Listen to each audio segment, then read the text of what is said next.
Billionaire CEO gave his credit card to 3 women as a test, but what his maid bought broke him. He handed 3 women unlimited wealth to see what they truly valued. But it was what his housekeeper spent it on that shattered everything he believed and rebuilt him from the inside out. The envelope satisfies softly against the marble counter. A black card catches the light, and a woman who has never owned anything worth more than $40 stands frozen, staring at it like it might burn her if she touches it. 3 women. 1 test. No rules. What happens next will change everything.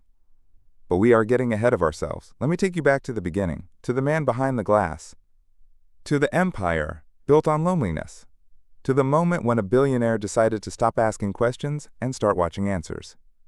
Hello, family. Welcome to Untold Desires by Mr. Lewis. If you are new here, go ahead and subscribe. Turn on those notifications. Trust me when I say you are going to want to see how this one ends. And if this story moves you, and I believe it will, drop a comment. Share it with someone who needs to hear it. Now, settle in, get comfortable, because this story is going to stay with you long after it is over. Let us begin. The rain had not stopped for 3 days. It fell in silver sheets against the floor-to-ceiling windows of the corner office, blurring the city skyline into a watercolor of gray and gold. 47 floors below, the world rushed forward, taxis honking, umbrellas colliding, fortunes rising and falling with every passing second. But up here, in the executive suite of Callaway Industries, everything was still. David Callaway stood motionless before the glass, his reflection faint against the storm. He wore a charcoal suit worth more than most people made in a month, tailored to perfection, unbuttoned at the collar, no tie. His hair was dark, silvering at the temples. His jaw was sharp. His posture was immaculate. He looked exactly like the magazine covers said he should, composed, commanding, untouchable. But his eyes told a different story. They were the eyes of a man who had not slept well in years, the eyes of someone searching for something he could not name, the eyes of exhaustion that no amount of rest could cure. The business journals called him the architect of tomorrow, the self-made billionaire who had transformed a failing logistics startup into a global empire of artificial intelligence and sustainable infrastructure. His name was whispered with envy in boardrooms from New York to Tokyo. His face had graced the covers of Fortune and Bloomberg Businessweek more times than he could count. But none of it filled the hollow space that had taken root somewhere behind his ribs. He took a slow sip of black coffee, the mug warm against his palm, and watched a single raindrop trace a crooked path down the glass. A soft knock interrupted the silence. "Mr. Callaway, your car is downstairs." The voice was gentle, unhurried. Familiar in the way background noise becomes familiar when you stop noticing it. David turned slightly. Grace Okonkwo stood at the threshold of his office, never stepping further without invitation. She wore her usual, simple navy dress, her dark hair pulled back in a low bun, hands clasped in front of her. She had worked as his personal housekeeper for nearly 4 years, managing his penthouse, coordinating his dry cleaning, ensuring fresh flowers appeared in rooms he barely entered. She was invisible in the way service workers often become invisible to men like him, present but unnoticed, essential but overlooked. "Thank you, Grace," he said with a brief nod. She gave a small bow of acknowledgement and disappeared as quietly as she had arrived. David exhaled slowly and turned back to the window. He did not need to be anywhere today. His executives could handle the meetings. His assistant had prepared everything. His quarterly projections were ahead of schedule. His board was satisfied. His competitors were nervous. Everything was perfect. And yet, his phone buzzed on the desk behind him. He did not need to look to know who it was. The notification tone was customized, a soft chime he had once found charming. He walked over and glanced at the screen. Isabel Monroe, his girlfriend of 14 months, the daughter of a shipping magnate, the kind of woman who turned heads at galas and made other men jealous. The message was a cascade of selfies from Milan, pouty lips, designer sunglasses, a backdrop of marble columns and Italian sunshine. "Missing you so much, babe. Look what I found at Valentino. Heart emoji, face blowing a kiss." David stared at the screen for a long moment. He did not reply. He did not feel missed. He felt monitored, measured, like every interaction with her was a transaction waiting to be tallied. When had that started? When had her laughter begun to sound rehearsed? When had her touch started feeling like a receipt? He set the phone face down on the desk and pressed his palms against the cool wood, leaning forward, his head bowed. Somewhere in the building, an elevator chimed. Somewhere in the city, a deal was closing. Somewhere in his chest, something was breaking. He just did not know what it was yet. The door opened again without a knock this time. Heels clicked against the marble floor with practiced precision. "David, I have your briefing for the Tokyo call." Vanessa Liu strode into the office holding a tablet, already swiping through screens before she reached his desk. She was brilliant, Harvard MBA, fluent in 4 languages, ruthlessly efficient. Her dark hair was pulled into a sleek ponytail, and her fitted blazer was the color of dried blood. She had been his executive assistant for 5 years. She knew his schedule better than he did. She anticipated his needs before he voiced them. She was indispensable. She was also, he had come to realize, always watching. "Cancel it," David said without looking up. Vanessa stopped mid-swipe. "Excuse me?" "The Tokyo call. Cancel it." Her brow furrowed. "That is a $40 million negotiation. Then they will wait." "David." She stepped closer, lowering her voice. "Are you all right?" He finally looked at her. Her eyes were sharp. Concerned, yes, but also calculating, always calculating. "Cancel everything," he said. "Clear my schedule for the week." "Everything?" "Everything. But the board presentation is in 3 days. And Isabel's charity gala is—" "Reschedule it or cancel it. I do not care." Vanessa studied him for a long moment, her lips pressed into a thin line. He could see the gears turning behind her eyes. The assessment, the recalibration. "Of course," she said finally, her voice smooth as silk. "I will handle it." She turned and walked toward the door, her heels clicking a precise rhythm. "David?" She paused at the threshold. "If there is anything I can do, anything at all, you know I am here." He nodded once. "Thank you, Vanessa." She left, and the door clicked shut behind her with a soft finality. David stood alone in the silence. He thought about the 3 women who occupied his life, the girlfriend who texted him pictures but never asked how he was, the assistant who managed his world but seemed to be building her own empire within it, the housekeeper who moved through his home like a ghost, asking for nothing, expecting nothing. 3 women, 3 roles, 3 possibilities. He walked slowly toward his private study, a room adjacent to his office that few people ever entered. It was the only space that felt remotely personal. Shelves lined with philosophy texts and worn paperback novels from his childhood.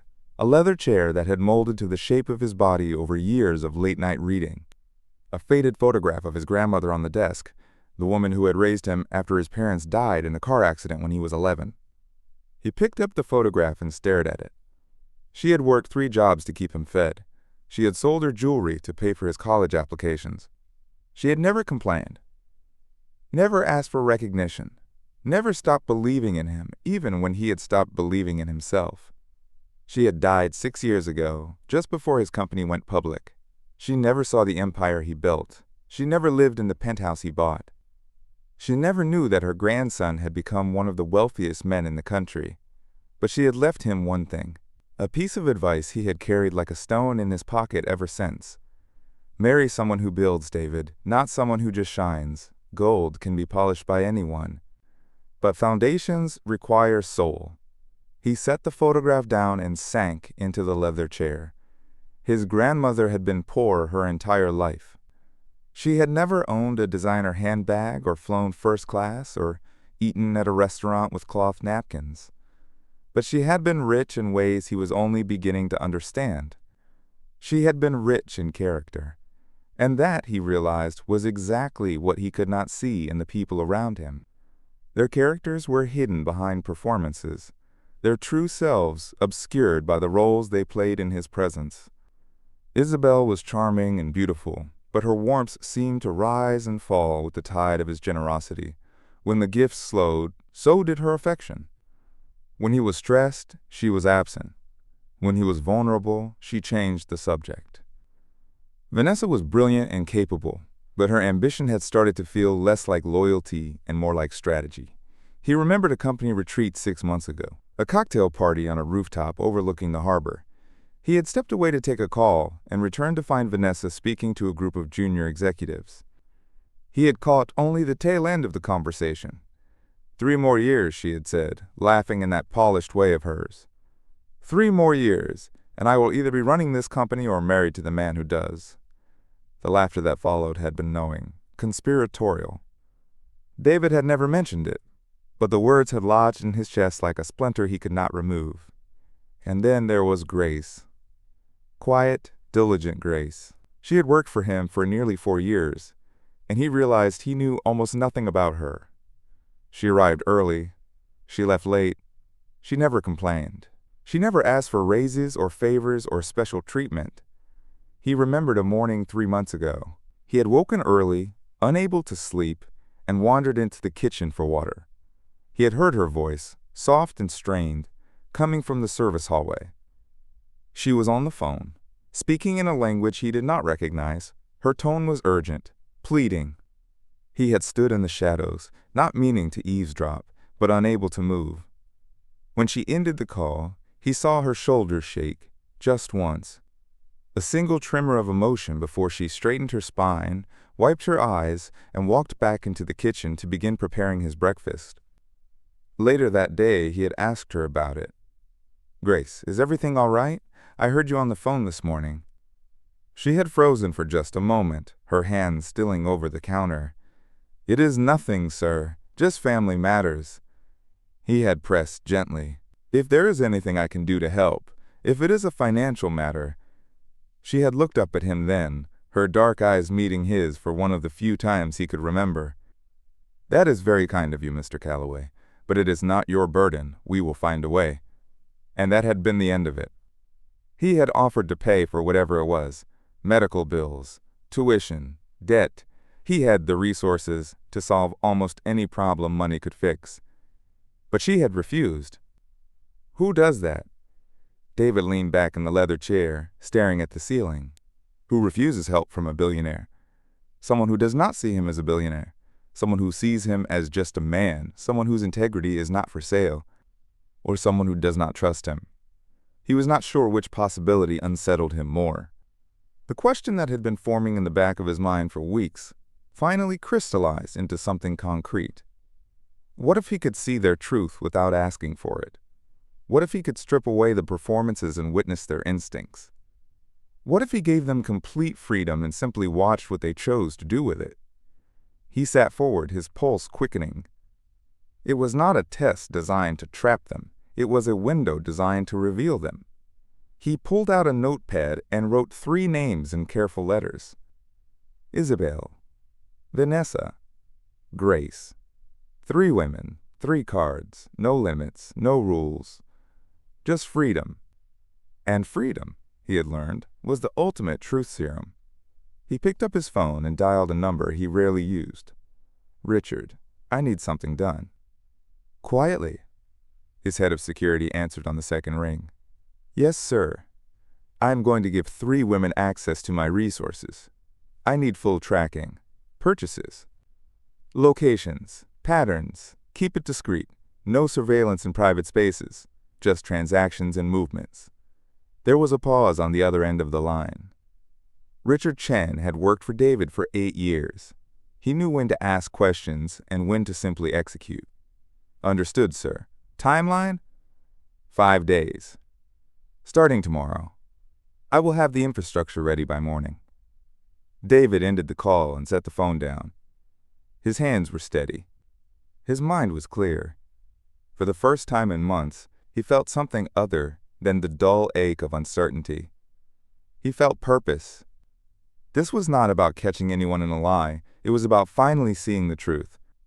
If there was one woman among them who saw him, and not just the shine of his wealth, he had to know. He stood and walked to the window of his study, looking out at the city lights beginning to flicker on as dusk settled over the skyline. Somewhere out there, people were making choices that defined who they were, choices made in moments of freedom, when no one was watching, when there were no consequences to calculate. Soon, the three women closest to his life would make those same choices, and he would finally know who they really were. The next 2 days passed in careful preparation. David had Richard acquire 3 black credit cards linked to an anonymous account with no spending limit. He had velvet envelopes made, each one lined with silk, each one bearing a name written in silver ink by a calligrapher who charged $500 per letter. The envelopes sat on his desk now, arranged in a neat row. Isabel, Vanessa, Grace. He had written personal notes for each of them, brief, warm, deliberately vague. For Isabel, a gift for being you, no rules, no limits, enjoy, D. For Vanessa, a token of appreciation for your dedication. Use it however you wish. D. For Grace, this is for you, no strings, you deserve it. DC. He stared at the 3 envelopes for a long moment, then placed them in his briefcase. Tomorrow, everything would begin. The morning arrived gray and cool, the kind of autumn day that made the city feel like it was holding its breath. David met Isabel at the rooftop helipad of Callaway Tower. She had just returned from Milan the night before, and she stepped out of a Blacktown car looking like she had walked off a magazine cover. Her blonde hair was perfectly blown out, cascading over her shoulders in soft waves. Her designer sundress was the exact shade of champagne, and her heels were high enough to make her nearly as tall as him. She wore oversized sunglasses that probably cost more than most people's rent, and her lips were painted a shade of pink that matched her manicured nails. "Baby," she squealed, throwing her arms around his neck. "I missed you so much. You have been so distant lately." David returned the embrace, but his arms felt heavy, performative. "You have been busy with your trip," he said. She pulled back and pouted, her lower lip jutting out in a way that used to make him smile. "You did not even like my posts. I got the cutest picture in front of the Duomo, and you did not even heart it. I have been preoccupied." She waved her hand dismissively. "Work, work, work. You need to relax more. Speaking of which, did you see the bag I got? The white one with the gold clasp?" "It is vintage Hermes. They only made like 12 of them." David nodded slowly. "It is nice." "Nice?" She laughed, but there was an edge to it. "It is iconic. Every woman in Milan was jealous." He reached into his coat and pulled out the velvet envelope. "I have something for you." Her eyes widened immediately, the way they always did when gifts were involved. Her pout vanished, replaced by eager anticipation. "What is this?" He handed it to her. "A gift, no rules. 5 days. Spend it however you like." She opened the envelope and pulled out the black card, turning it over in her manicured fingers. "Is this," she looked up at him, her voice climbing an octave, "is this unlimited?" "Yes." "Are you serious right now?" "Completely." She stared at him for a long moment, her expression cycling through disbelief, excitement, and something he could only describe as hunger. It was the look of a child on Christmas morning, the look of someone who had just won a prize they had not even known they were competing for. "Oh my God, David." She threw her arms around him again, tighter this time. "You are literally the best. This is exactly what I needed. I will make you so proud." "I am sure you will." She kissed his cheek quickly, leaving a smear of pink lipstick, and spun toward her car. "I have to call Sophia. She is going to die, actually die." She was already dialing before the car door closed. David stood on the helipad, watching the Blacktown car disappear into the traffic below. The wind picked up, rustling his jacket. She had not asked why. She had not asked what the occasion was. She had not asked if something was wrong, if he needed anything, if there was a reason he was suddenly giving her unlimited access to his wealth. She had simply taken it and started planning how to spend it. His chest felt tight as he turned and walked back inside. 1 down, 2 to go. That afternoon, Vanessa entered his office at precisely 2 o'clock, as she always did for their daily briefing. She carried a tablet in one hand and a stack of folders in the other, her heels clicking against the marble with metronomic precision. "I rescheduled the Tokyo call for next Tuesday," she said, settling into the chair across from his desk. The board presentation has been pushed to Friday, and I took the liberty of drafting a statement for the press in case anyone asks about the gala postponement. She slid the tablet across the desk, already displaying a carefully worded statement about schedule conflicts and philanthropic commitments. David glanced at it briefly. Looks fine. She nodded, making a note on her phone. Also, the quarterly projections came in. We are up 12% from last year. The sustainability division is outperforming expectations. Good. Is there anything else you need? David opened his desk drawer and pulled out the second velvet envelope. Vanessa's eyes tracked the movement, her expression shifting almost imperceptibly. Curiosity, caution, calculation. What is that? He slid it across the desk. A token of appreciation. For everything you do. She picked up the envelope, her fingers brushing against the velvet. She opened it carefully, as if it might contain something dangerous, and pulled out the black card. David, she said slowly, what is this?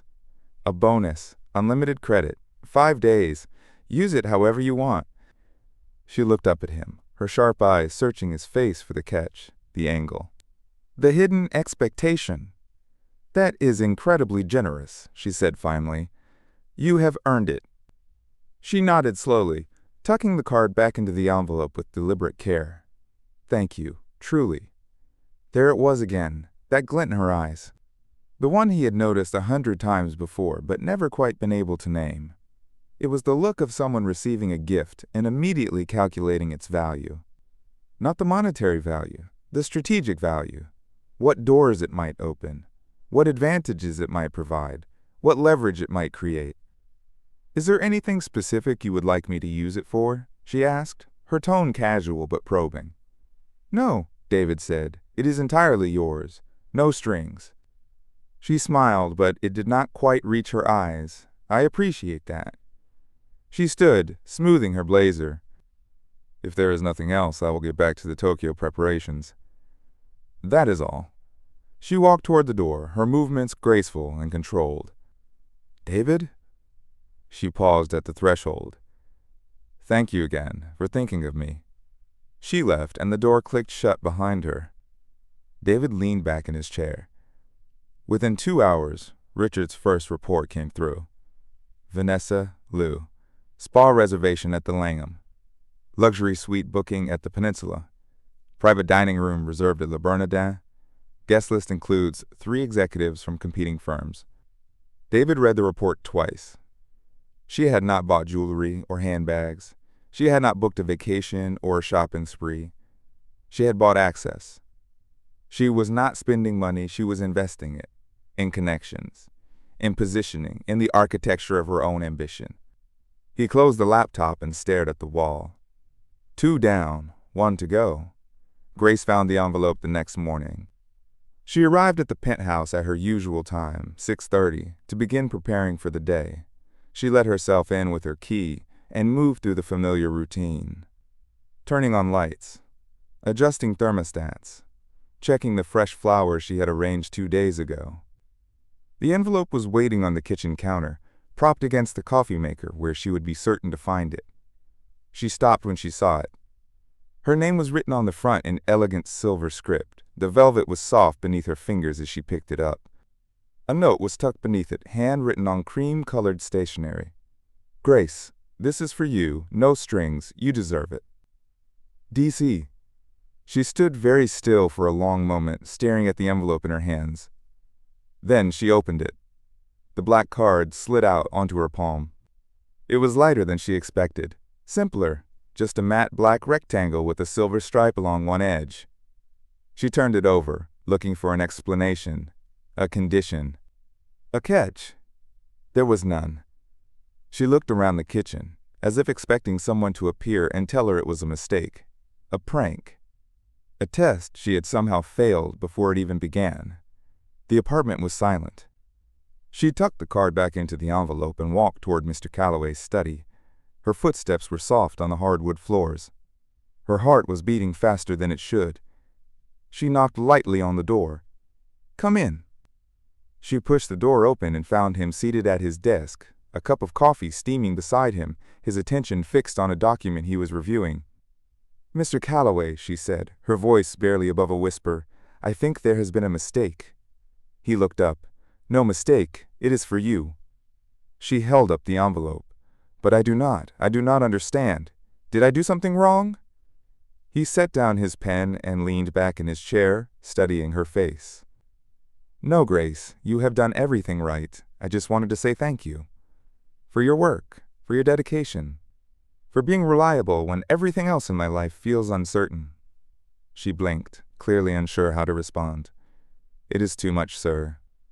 "It is not enough, actually, but it is a start. Take 5 days, use the card however you want, no rules, no expectations." She looked down at the envelope in her hands, then back at him. "I do not need anything," she said quietly. "My needs are met." He nodded slowly. "I know. But take it anyway. Do something for yourself. You deserve to live a little." Her dark eyes met his for a moment. There was something in them he could not quite read.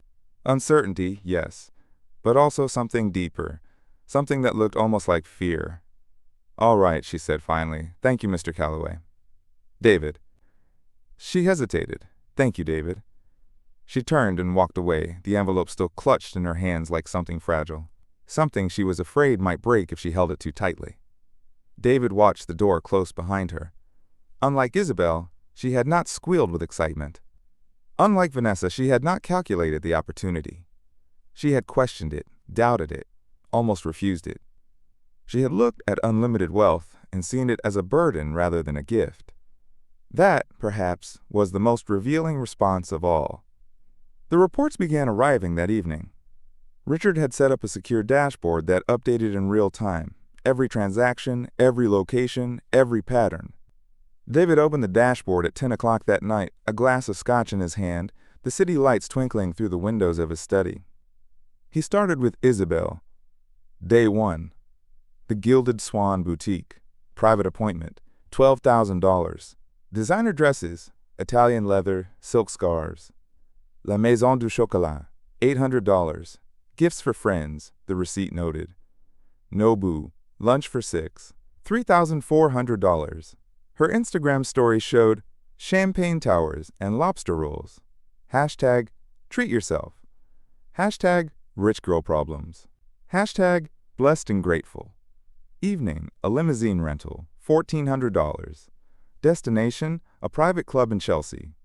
Midnight, a jewelry boutique that apparently stayed open late for special clients. A diamond pendant, $18,000.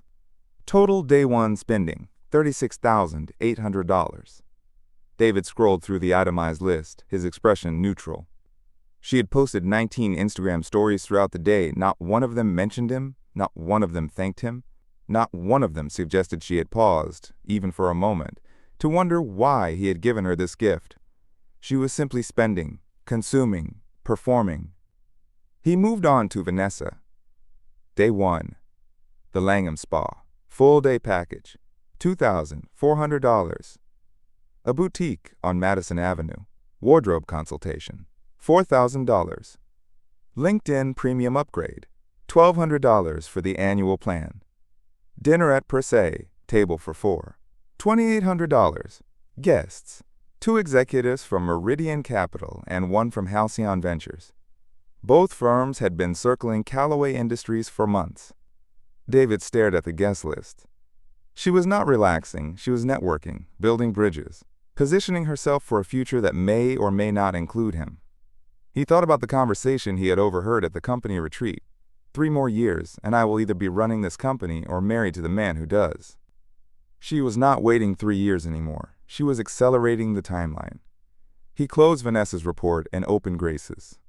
Day 1. The screen was almost empty. No transactions. No location data beyond her usual commute from her apartment to the penthouse and back. Nothing. David refreshed the page, thinking there might be a technical error. The screen remained blank. She had not used the card at all. He sat back in his chair, the scotch forgotten in his hand. Isabel had spent nearly $40,000 in a single day without a second thought. Vanessa had spent $8,000 building her professional network and personal brand. Grace had spent nothing. The contrast was so stark it almost felt staged, but David knew it was not. There were no cameras in Grace's apartment, No surveillance of her private life. If she was performing, she would have no way of knowing anyone was watching.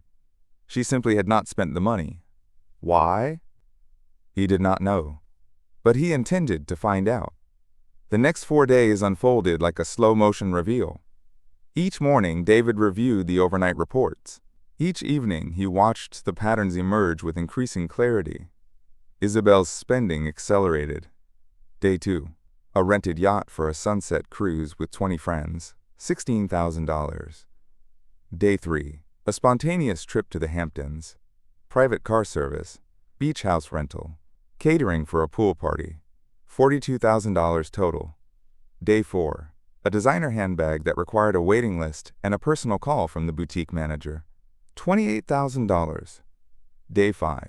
A spa day that included a facial made from high-altitude glacial water and a massage using stones imported from volcanic islands in the Pacific, $6,000.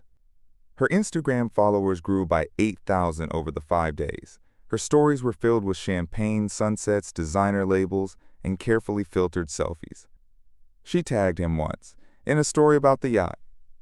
"Thanks to my amazing man for making all this possible." Heart emoji, champagne emoji, ring emoji.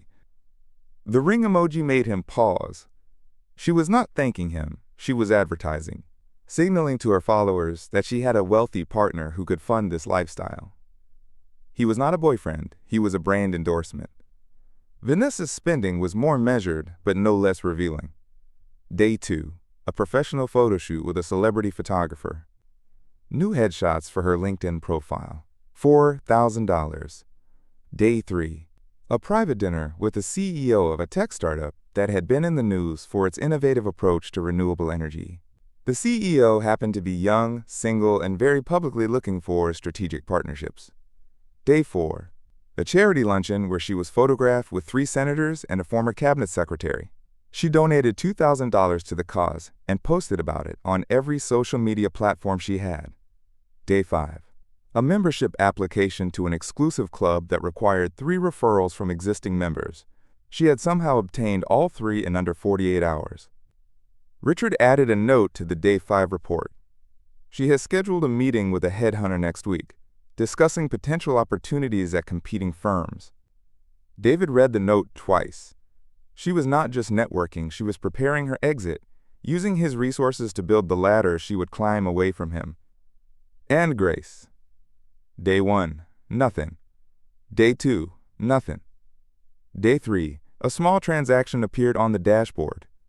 Greenway Community Market, $62.47. David clicked on the details. Rice, beans, canned vegetables, olive oil, bread, a small bouquet of flowers. Groceries. She had spent $62 on groceries. He refreshed the page obsessively throughout the day, waiting for more transactions.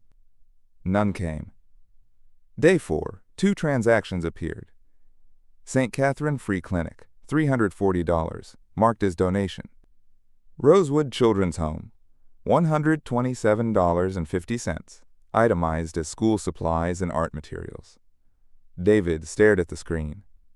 She had donated to a free clinic. She had bought supplies for an orphanage. She had not bought anything for herself. Day 5, the final day. Cedar Street meal delivery, $28. 4 meals delivered to 4 different addresses. Richard's note. The addresses correspond to homeless individuals who frequently sleep near the community center on Cedar Street. Ms. Okonkwo appears to have ordered hot meals delivered to them personally. David read the note 3 times. She had used a Billionaire's unlimited credit card to buy hot meals for homeless people. Total spending over 5 days, $557.97. Less than 1% of what Isabel had spent in a single afternoon. Less than a quarter of what Vanessa had spent on a single dinner. And every penny of it had gone to someone else. David closed the laptop and sat in the darkness of his study for a long time. The city lights flickered outside the window. Somewhere in the distance, a siren wailed and faded. He thought about the 3 women who had been given the same gift, the same freedom, the same opportunity to reveal who they truly were. Isabel had revealed that she saw him as a funding source for her lifestyle, a walking credit line with a pulse. Vanessa had revealed that she saw him as a stepping stone, a rung on the ladder she was climbing toward her own ambitions. And Grace. Grace had revealed something he had not expected. She had revealed that she did not see the card as hers at all. She had revealed that even when given unlimited resources, her first instinct was to give, to help, to serve. She had revealed a kind of character he had almost stopped believing existed. David poured himself a glass of scotch and walked to the window. The rain had started again, streaking the glass in silver lines. He thought about his grandmother's words. Marry someone who builds, not someone who just shines. Isabel shined, Vanessa climbed. But Grace built. She built warmth in cold places. She built hope in hopeless situations. She built dignity for people the world had forgotten. And she did it all without anyone watching, without any recognition, without any expectation of reward. That was the kind of foundation his grandmother had been talking about. That was the kind of soul you could build a life on. David took a slow sip of scotch and made a decision. It was time for the masks to fall.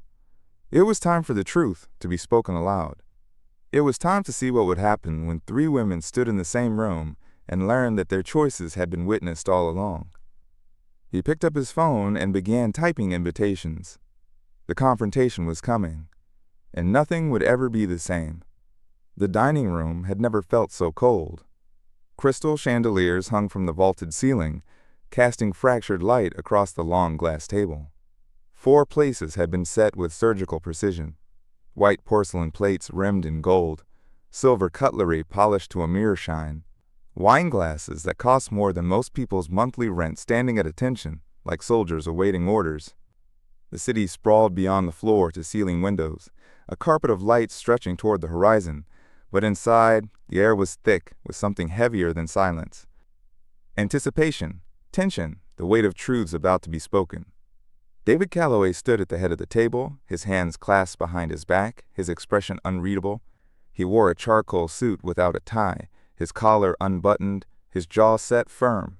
He had rehearsed this moment 100 times in his mind, but now that it was here, the words felt like stones in his throat.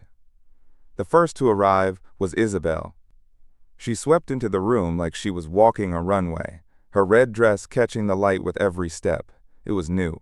He could tell by the way she kept adjusting the neckline, the way her fingers traced the fabric, as if reassuring herself it was real. Her blonde hair was swept up in an elegant twist, and her makeup was flawless in the way that required 3 hours and a professional team. "Baby," she said, crossing to him and pressing a kiss to his cheek, "this is so romantic. A private dinner just for us." David did not correct her. She noticed the extra place settings and frowned slightly. "Are we expecting someone?" Before he could answer, the door opened again. Vanessa entered with the quiet confidence of someone who had prepared for every possible scenario.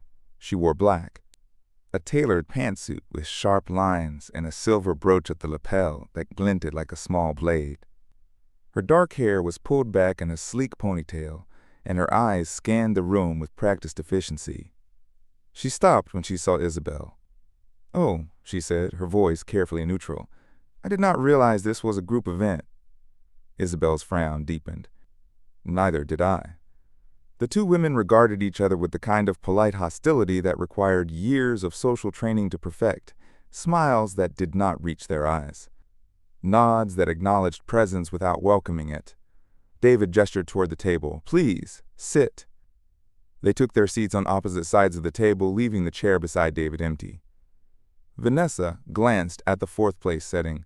"Who else is joining us?" As if in answer, the door opened one final time. Grace stepped into the room like someone entering a space they had no right to occupy. She wore a simple cream blouse and a long navy skirt. No jewelry, no makeup beyond a touch of lip balm. Her dark hair was loose around her shoulders, softer than David had ever seen it. She stopped just inside the doorway, her eyes taking in the crystal and the silver and the two women already seated at the table. "Mr. Calloway," she said quietly, "I think there has been a mistake. I received your invitation, but I am not sure I should be here." Isabel's head snapped toward her. "The maid?" She turned to David, her voice climbing. "You invited the maid to our dinner?" Vanessa said nothing, but her eyes narrowed almost imperceptibly. David walked to Grace and extended his hand. "There is no mistake. Please, join us." Grace looked at his hand, then at his face, searching for something she could not seem to find. After a long moment, she placed her fingers in his palm and allowed him to lead her to the chair beside him.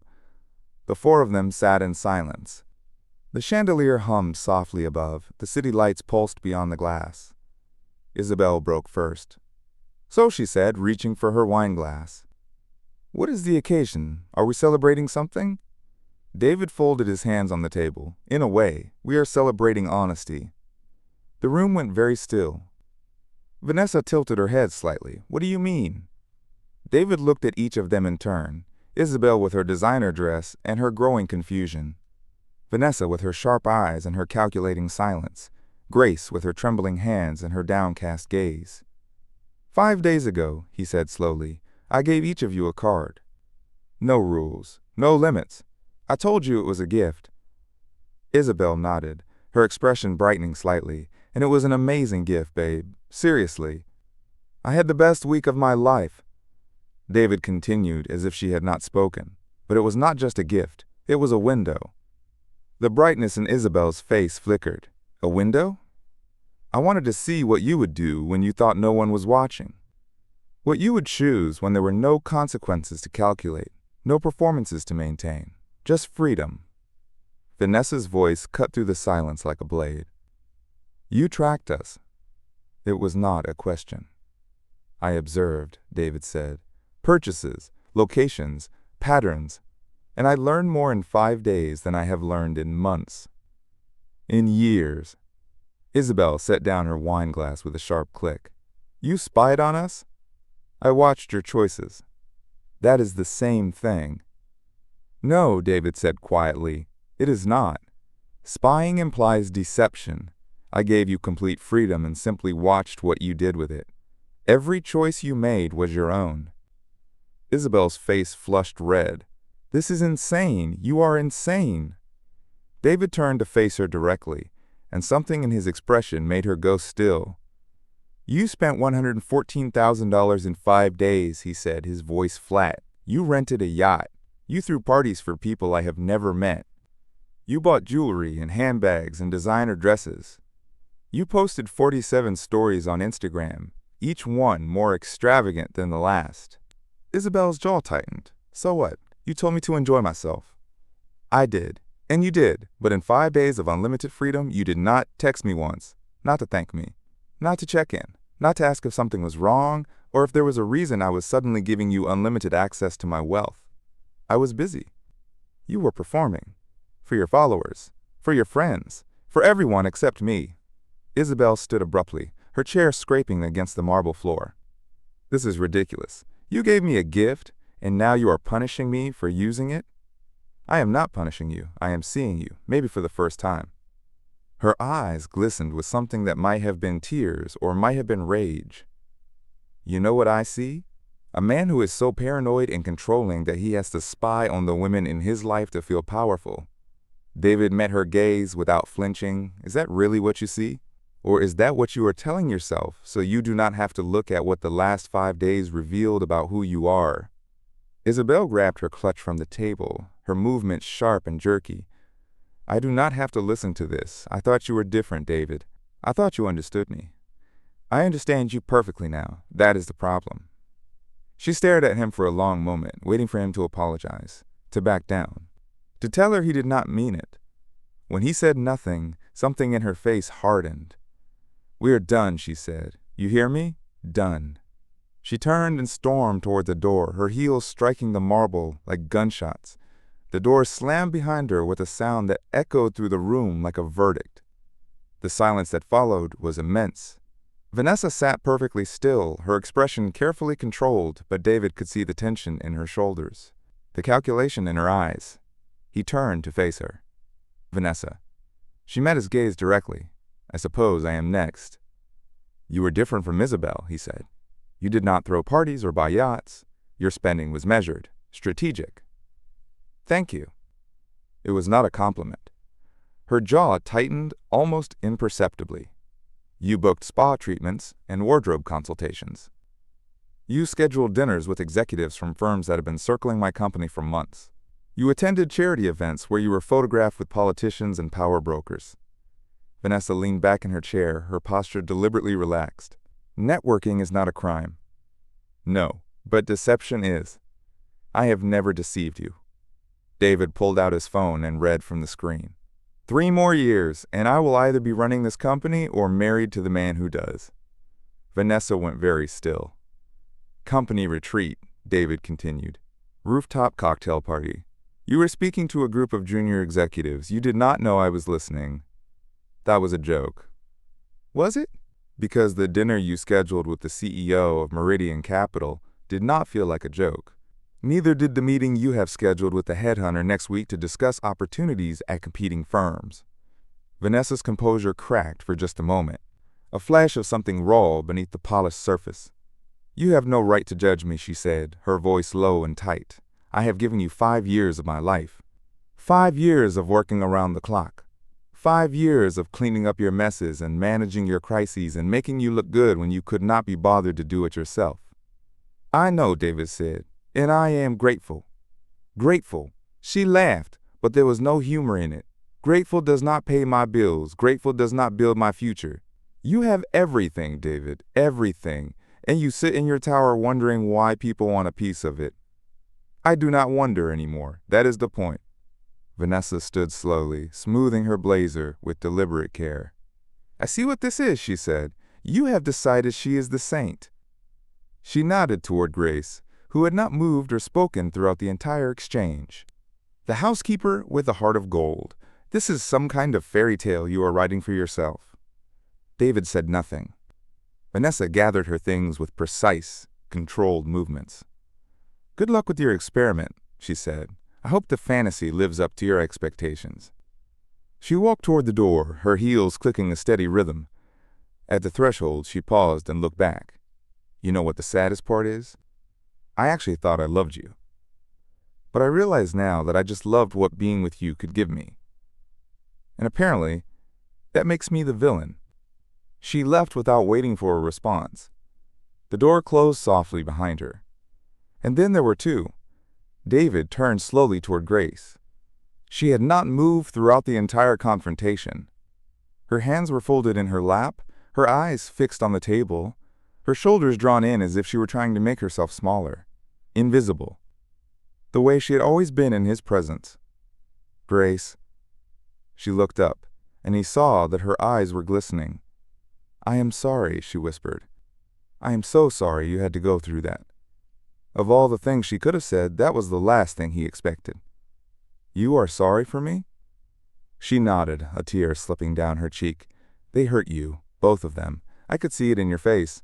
And I am sorry. David felt something crack open in his chest.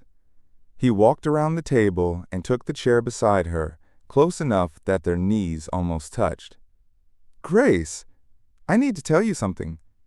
She wiped her cheek with the back of her hand. I know about the test. I understand if you want me to leave. Leave? I know I do not belong here. She gestured at the crystal and the silver and the city lights beyond the windows. I know this is not my world. I am just the woman who cleans your apartment and irons your shirts. You do not have to pretend otherwise. David shook his head slowly. You still do not understand. Understand what? I did not bring you here to fire you. I brought you here because of what you did with the card. Grace went very still. I saw everything, David said quietly. The groceries, the donation to the free clinic, the school supplies for the children's home, the meals you ordered for the homeless man on Cedar Street. Grace looked away, her cheeks flushing. I did not know anyone was watching. I know. That is exactly the point. She was silent for a long moment. It did not feel like my money, she said finally. You gave me this card, and I kept thinking about all the things I could buy. A nice dress. Shoes that do not hurt my feet. Maybe a weekend away somewhere I have never been. Why did you not? Because every time I thought about spending it on myself, I would see someone who needed it more. My neighbor's daughter, skipping meals so her mother can afford medicine. The children at the orphanage who have never had new crayons or books of their own. The old man who sleeps on the bench near the community center because he has nowhere else to go. She looked up at him, her dark eyes steady despite the tears. How could I buy myself a dress when they are hungry? How could I take a vacation when they are cold? David felt his throat tighten. You spent less than $600, he said, on other people. I know it is not much. Isabel spent that in an hour. Vanessa spent more than that on a single dinner. Grace shook her head. I am not like them. No, you are not. He reached out and took her hand. Her fingers were rough from years of work, her nails short and unpainted. But her grip was warm, solid, real. When I gave you that card, I thought I was testing you. But you tested me. You showed me that kindness does not need an audience, that generosity does not need a reward, that character is not about what you do when people are watching. It is about what you do when you think no one ever will. Grace tried to pull her hand away. I am not special. I am just trying to be decent. David held on gently but firmly. The world is full of people trying to be impressive. It is full of people trying to be powerful. It is full of people trying to be rich. But people trying to be decent? People who give without expecting anything in return. Those people are rare, and you are one of them. She looked at him, her eyes searching his face. Why are you telling me this? Because I spent my whole life building an empire, and I never realized I was building it alone. I surrounded myself with people who wanted what I had, not who I was. And then you showed up. You have been here for 4 years, and you never asked for anything. Never expected anything. Never tried to use me for anything. I do not see you that way. I know, and that is exactly why I am sitting here right now. He leaned forward, his voice dropping to barely above a whisper. I am not asking for anything, Grace. I am not expecting anything. I just need you to know that what you did with that card meant more to me than anything anyone has done in a very long time. Grace was quiet for a moment. Then she said something that would stay with him for the rest of his life. My mother used to say that kindness is the only wealth that multiplies when you give it away. She worked as a cleaner her whole life. She never owned a house or a car or anything worth more than a few $100s. But she was the richest person I ever knew, because everyone who met her walked away feeling like they mattered. She squeezed his hand. I think you have that same hunger, David, not for money. You have plenty of that, but for something real, something that does not disappear when the markets crash or the headlines change, something that stays. David felt tears prick the corners of his eyes for the first time in years. How do you see me so clearly? Because I have been invisible my whole life. When you are invisible, you learn to see what other people miss. They sat in silence for a long moment, their hands intertwined, the city lights shimmering beyond the windows. I do not know what happens next, David said finally. I do not know what this is or what it could become. But I know that I do not want to go back to the way things were. Neither do I, Grace said softly. Then stay, not as my housekeeper, not as my employee, just stay, and let us figure out the rest together. Grace looked at him with something in her eyes he could not quite name. I am afraid, she admitted. I do not know your world.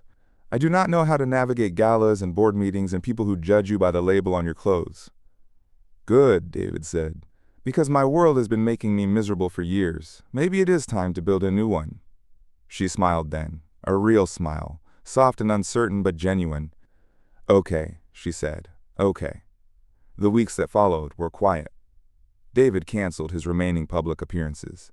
He delegated more responsibilities to his executive team.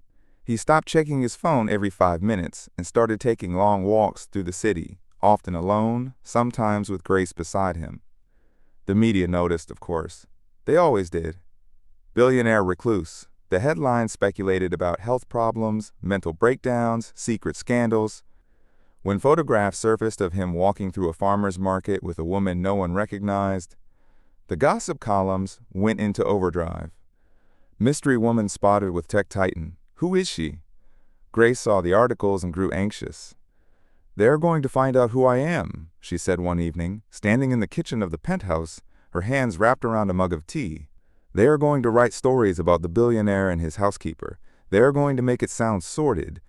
Let them write whatever they want. It will hurt you, your reputation, your company. David walked over and stood beside her, looking out the window at the city lights. My reputation has been built on deals and quarterly reports. My company will survive a few tabloid stories. But you know what will not survive? What? Me, if I go back to living the way I was before. She looked up at him. What do you mean? I mean, I was dying, Grace. Slowly, quietly. Surrounded by people who wanted my money and my power and my name, but not me. I was so lonely I had forgotten what it felt like to be seen. And then you showed up with your $500 and your meals for homeless strangers, and you reminded me that there is another way to live. Grace set down her mug and turned to face him. I am not trying to save you, David. I know. That is why it is working. She laughed softly. That does not make any sense. Nothing about this makes sense, and I do not care. He reached out and tucked a strand of hair behind her ear. I spent my whole life trying to control everything, every outcome, every relationship, every variable. And all it got me was a penthouse full of expensive furniture and no one to share it with. And now I want to try something different. I want to build something that cannot be measured in quarterly reports. I want to invest in people instead of portfolios. I want to wake up in the morning and know that the person beside me is there because of who I am, not what I have. Grace's eyes glistened. That sounds nice. It sounds terrifying, he admitted, but it also sounds like the first real thing I have wanted in years. She stepped closer, and he wrapped his arms around her, pulling her against his chest. She smelled like lavender and something warm he could not name. Something that felt like home.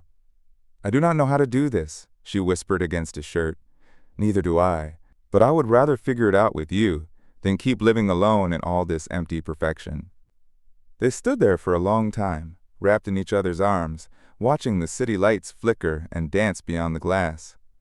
The transformation happened slowly, like a house being renovated from the inside out.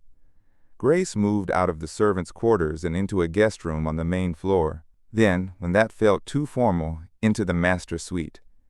Her simple dresses hung beside his tailored suits. Her worn paperback novels shared shelf space with his first editions. The penthouse began to change. Rugs replaced cold marble, the kitchen filled with the smell of home cooking. Fresh herbs grew in pots on the windowsill. The dining room table, which had once hosted silent dinners for one, now seated neighbors and foundation workers and children from the shelter Grace had helped expand. David established the Callaway Human Dignity Initiative.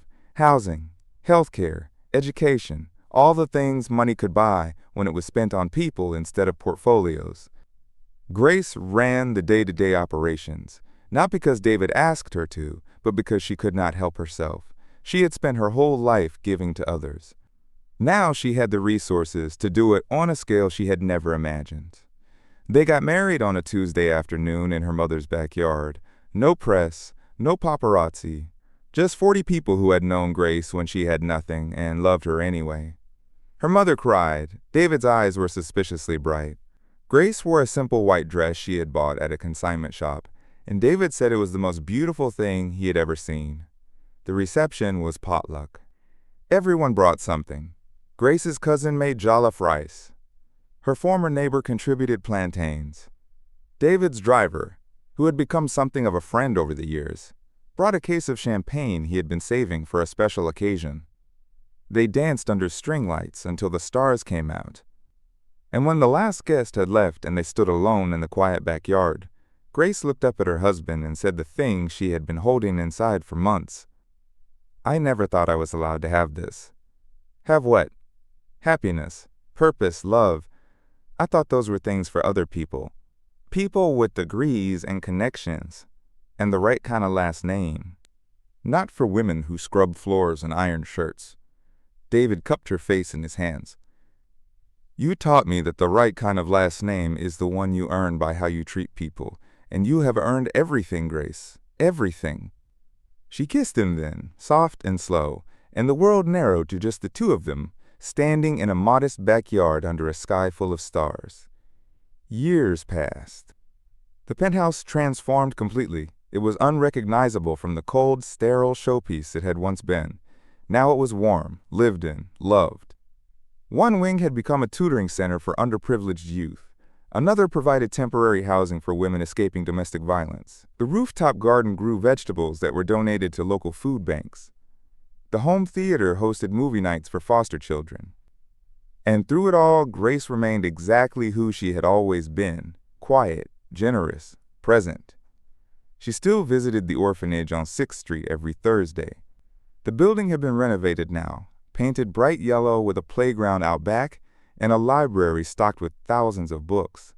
But Grace still sat on the floor with the children, reading stories, tying shoelaces, making each one feel like they were the only person in the world. David often accompanied her. He was terrible at crafts and worse at bedtime stories, but the children loved him anyway. They called him Mr. David and climbed on his back and demanded piggyback rides until he collapsed, laughing, on the playroom floor. Those were the moments he treasured most, not the board meetings or the magazine covers or the quarterly reports, the moments when a 5-year-old with pigtails and missing teeth looked up at him like he hung the moon. One evening, many years into their marriage, David and Grace sat on the balcony of the penthouse, wrapped in a shared blanket, watching the sun set over the city. Their daughter was asleep inside, tucked into bed with the stuffed rabbit she refused to sleep without. She was 5 now. With her mother's dark eyes and her father's stubborn chin, she had been named Hope, because that was what she represented. The hope that love could be built on something real. The hope that character could be passed down like a genetic inheritance. The hope that the world could be better than it was. "You know what I think about sometimes?" Grace said, her voice soft in the gathering dusk. "What?" "That morning you found the envelope on the counter. The card inside. Your note." David smiled. "What about it?" "I almost gave it back. I almost knocked on your door and insisted you had made a mistake." "I know. You did knock on my door. But I almost did not take it at all. I almost left it on the counter and pretended I had never seen it." "Why?" "Because I did not think I deserved it. I thought it was a test I was bound to fail. I thought eventually you would see that I was just ordinary. Just a woman who scrubbed floors. Nothing special." David turned to look at her, his eyes soft. "And what do you think now?" Grace was quiet for a moment, watching the city lights flicker on one by one. "I think everyone is ordinary until someone sees them clearly. I think everyone is invisible until someone chooses to look. I think the difference between a life of purpose and a life of emptiness is just one person who refuses to look away." She turned to meet his gaze. "You saw me, David, when no one else did, when I did not even see myself." He reached over and took her hand, intertwining their fingers. "You saw me too, when I was drowning in money and starving for connection, when I had everything and nothing at the same time. I guess we saved each other. I guess we did." They sat in comfortable silence as the last light faded from the sky. "Do you ever regret it?" Grace asked. "Giving up the lifestyle, the parties, the yacht weekends, and the private jets?" David laughed softly. "I took a private jet to a charity event last month. You know what I mean." He considered the question seriously. "I regret that it took me so long to realize what mattered. I regret all the years I spent chasing things that left me empty. But do I regret choosing you? Choosing this life? Not for a single second." Grace leaned her head against his shoulder. "I love you, David Calloway." "I love you too, Grace Calloway." The city sparkled below them like a sea of earthbound stars. And somewhere in the penthouse, their daughter stirred in her sleep and murmured something soft and dreaming before settling back into peaceful silence. Every night before bed, Grace told Hope a story. Not from a book, never from a book, from her heart. She told the story of a man who had everything but felt empty, a man who built towers of glass and gold but could not find a single person who loved him for himself. She told the story of a woman who had nothing but gave it all away, a woman who bought groceries for neighbors and meals for strangers and school supplies for children she had never met. She told the story of a test, 3 cards, 3 women, 5 days of freedom. And she told the story of what happened when one woman chose kindness over consumption, generosity over greed, others over herself. "Mama," Hope asked one night, her eyes heavy with sleep, her small hand wrapped around Grace's finger. "Is that story real?" Grace leaned close and kissed her daughter's forehead. "Yes, baby, it is the truest story I have ever lived." Hope smiled and closed her eyes, drifting off into dreams. And just outside the door, David stood in the shadows, listening. Tears streamed down his face, but he did not wipe them away. He had spent his whole life building an empire, counting dollars, measuring success in metrics and milestones. But standing there in the hallway, listening to his wife tell their daughter the story of how they found each other, he finally understood what his grandmother had meant all those years ago. Marry someone who builds, not someone who just shines. He had found her, and she had built him.